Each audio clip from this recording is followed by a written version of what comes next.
Hey guys, today I'm excited to give you my spoiler-free thoughts on Avatar: The Way of Water. Avatar 2, the second Avatar that we waited so very long for. Was it worth that wait?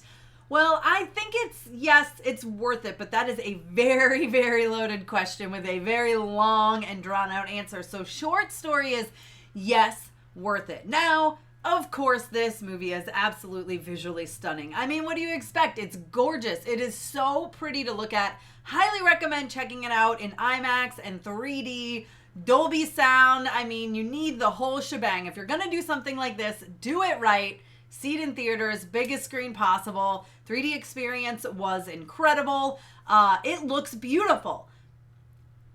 For the most part, there are some missteps, and I don't know if it was the 3D, the IMAX, but there were some moments that I was just like, oh, okay, that made the final cut. All right, because here's the thing, so much of it is so beautiful that when it has that little misstep, it just is very easy to pick out. And there's a few of them, okay? It's not bad. They're not like totally awful, but you notice them, and there are a few. So I will say that. Now, when it comes to the story, okay, we all know certain people are coming back, probably if you've avoided stuff. I don't want to get too into detail here, but the way these people come back, the way this specific person comes back, and then the way the voice of another person comes back, it makes sense through the story, yes.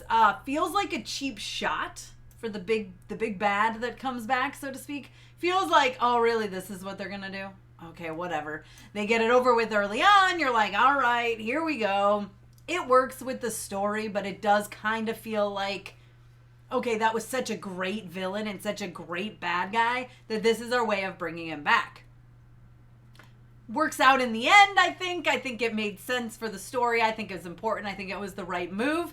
Does feel like a cheap shot. We also get the voice of Sigourney Weaver. I'll say it. Okay, she's the voice of a younger character, and that just feels weird. Listen, she doesn't sound old by any means, but she doesn't sound like a teenager, and it is quite distracting throughout the movie, in my opinion. So, but overall, the story is very good. It's got action. It's got heart. There are some drawn out moments. Of course, this thing is over 3 hours long. Did it need to be over 3 hours long? No, this movie did not need to be over 3 hours long. There are certain moments that they were like, oh, this is beautiful. This is really pretty. So let's spend an extra 5 minutes here just because we can to make people ooh and ah and be like, wow, this is beautiful. And that happens a few times throughout the movie, which is a little bit frustrating. Overall, the movie is really good and more or less entertaining from beginning to end. Heck, it even has rewatchability, I think. So it's not necessarily a bad thing that it was this long. This could have been 2:30 easy. This could have been 2 hours and 30 minutes all day. Why they had to push it up over 3, listen, it just wasn't necessary. They could have even stuck with the 2:45 like they did for the original. And speaking of the original, do you have to have seen the original movie? I mean, no, you don't have to have seen it. They do a decent enough job kind of explaining what went down at the beginning, and they explain the new kids, and they explain where the family is now, and they explain what's happened.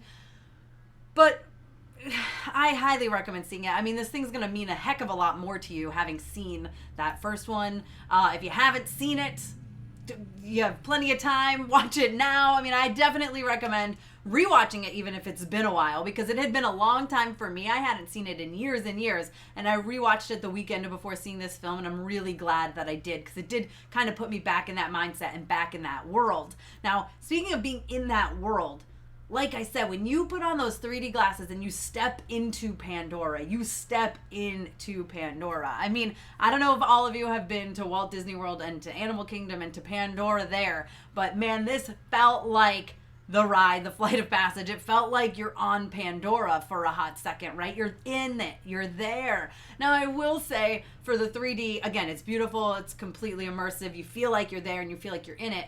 But there are some shots that they take just purely to, boast the cinematography that they can, to say, look what we can do. Look how pretty we can make this. Look how entertaining we can make this. Look how we can make you feel. And there's some moments that you're like kind of floating. There's some like spinny moments where you're flying, and it does kind of feel like for people who get motion sick, especially on like Flight of Passage, you might need to take a beat, have a water next to you, maybe close your eyes for a hot second, and then you'll be fine. And most of this, honestly, guys, it's at the very beginning, and it's when they're like, hey, we're just going to show you what we can do. We're going to go all out right here to start this off, so let's do it. And then it really does settle in, and they don't have a lot of those sweeping shots, except during the action scenes, which there is a lot of action here. There's a lot of action, and there's a lot of heart. It really does deliver. There's some strong, powerful messages about the environment and animals, again, because of course there is. I mean, this wouldn't be Pandora without it. It wouldn't be Avatar without it. It's an important message. How to, I mean, the whole thing is the Na'vi connect literally to their environment and the animals and the creatures there, right? So there's more of that. Now, we do get the new species-ish, like they're the water clan, right? So I guess they're the same species, they're Na'vi, but they're a totally different clan. They're very different. They look very different. Their arms are flatter and thicker. Their tails are different, it's obviously so that they can be in the water better, and swim better and better for that sort of thing.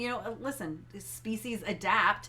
Animals, they're animals, right? Adapt for where they are and for where they live. So it was kind of interesting to see the two dynamics between the Na'vi we know and then the Sea Clan of the Na'vi. They're also a lighter blue, which I'm imagining is, to help them camouflage better in the water, I guess. I don't know. So we get a lot of new creatures there as well, similar-esque to the ones we've seen before, but of course these are more sea-driven creatures, and it's, again, beautiful, of course. They look incredible. And it does, again, deliver that message of, be kind to the environment, be kind to the animals, and we're just going to throw a war in here at the same time. And like I said, we know the big bad is back. How does that play out? How does that happen? Now, that's another part of something I have an issue with is there's just so much happening in this. So much, but not really, which is a weird way to put it, but it's like it's 3 hours long. Basically, there's a whole lot of plot points that they throw in. So there's like, I don't know if it really was, but it's felt like 40 minutes that you're away from like what you thought was the main story. And now you're getting to know this like the Sea Clan and the, our core family here, right? With Jake and his family. They're integrating with them. They're learning, they're adapting, they're trying to figure out their new environment. And you're like, okay, but what about like this massive war that's supposed to be happening? Like we've just left that for 40 minutes to now show this. So there's a lot of stuff going on here. It's very convoluted where there's so many beats. Yes, they come together, especially towards the end. Of course they do. But it is also kind of like, this was a lot. It didn't need to be 3 hours. We know there's more coming. So it could have been spread out differently. And we really didn't need all that time. Like I said, it was like, this is beautiful. The underwater is beautiful. So let's just extend this as long as we can. And it just was not necessary. Didn't lose me. I'm not complaining about it. I'm just saying it wasn't absolutely necessary. Okay. So also, and that kind of leads into another issue that I have with this movie is that you start off, you're like, all right, this is where we've been. This is what's been happening. I'm in. Let's go. You're getting there, you're slogging through it, it's happening, and then you get to the end, and it's almost like this felt like, when it wraps up in the end, you're like, oh, this is just a stepping stone for the next movie. I get it. This is a setup for the next movie. You can't just end on this movie. It's a cliffhanger pretty much that you're ending with. I don't want to give spoilers, but you're like, okay, so now we have to have a next one. I know we have a next one, but I also enjoy when a movie does kind of wrap up in its own way and kind of resolves a lot of things, and this feels like nothing really was resolved. Okay, there's a lot of conflict, there's a lot of things happening, there's a lot of plot points, and yes, there are certain events that happen and certain setups that happen, but it doesn't conclude into a story at the end. You're like, oh, we have to wait to see what happens next. Now, I love a cliffhanger as much as the next person, so again, not really a complaint per se, but it is a little bit frustrating to be like, I sat through a 3-hour movie, and it feels like a stepping stone on the way to the bigger picture.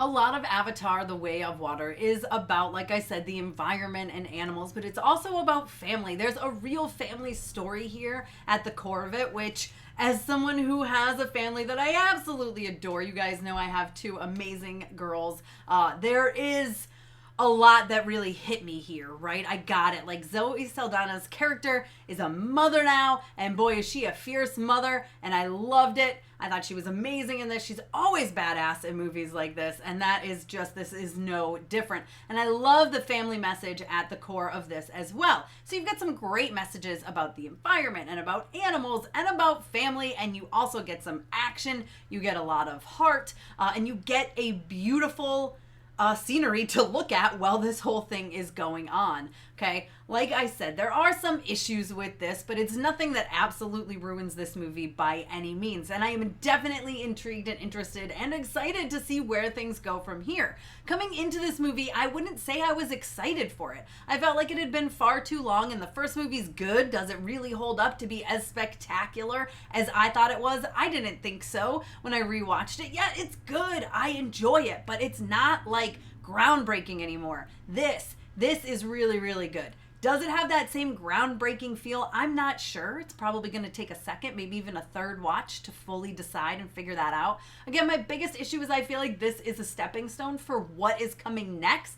Not necessarily a bad thing, but when it's 3 hours long and you feel like nothing was really fully, completely, 100% resolved, it is a little bit frustrating. So Avatar: The Way of Water delivers on heart and action. It's fun. It's gorgeous. There's some great new characters. It's very well acted. There are some humorous parts. There are some, there's one in particular moment that I think is supposed to make people laugh, and it didn't really work. But overall, it really does work. It is definitely entertaining. It is definitely worth checking out on the big screen in IMAX, Dolby Theater, 3D glasses on. Just go and have fun and be immersed in the world of Pandora. Yet again, it has been a long time since we have been there, and they welcome us back with open arms. Let's put it that way. So I give this movie a 4 out of 5. I don't think it is perfect, but I think there is a whole lot to love about it, and I am now officially very excited to see where it goes from here. Definitely looking forward to the next one. Hopefully this one also doesn't feel like a stepping stone, because I think James Cameron wants to do like 5 of them or something. I think this would be good as a trilogy. But we'll see. There could be more, but I kind of hope they resolve this story first and then give us something else. I don't want a whole bunch of stepping stones and building blocks to a big epic finale. This movie's epic enough. It's beautiful enough. It's gorgeous enough. And we just don't need this story to be drawn out too long and make us lose interest. So fingers crossed we get some resolve in the next one. You guys let me know if you're excited for this movie down below in the comments. If by the time you got to this review you've already seen Avatar: The Way of Water, let me know what you thought. Let's talk about it. Please try to keep spoilers out of the comments as best as you can, or at least, do the thing where there's like a whole bunch of dots and then you put the spoilers. Just don't want to ruin it for people who haven't seen it yet. You guys can check me out over on Instagram, Twitter, and TikTok. I'm MamasGeeky over there. MamasGeeky. You can also check me out at MamasGeeky.com. Thanks, guys. I'll see you next time. Thank you so much to all my monetary supporters, my members, and my Patreons. Love you guys.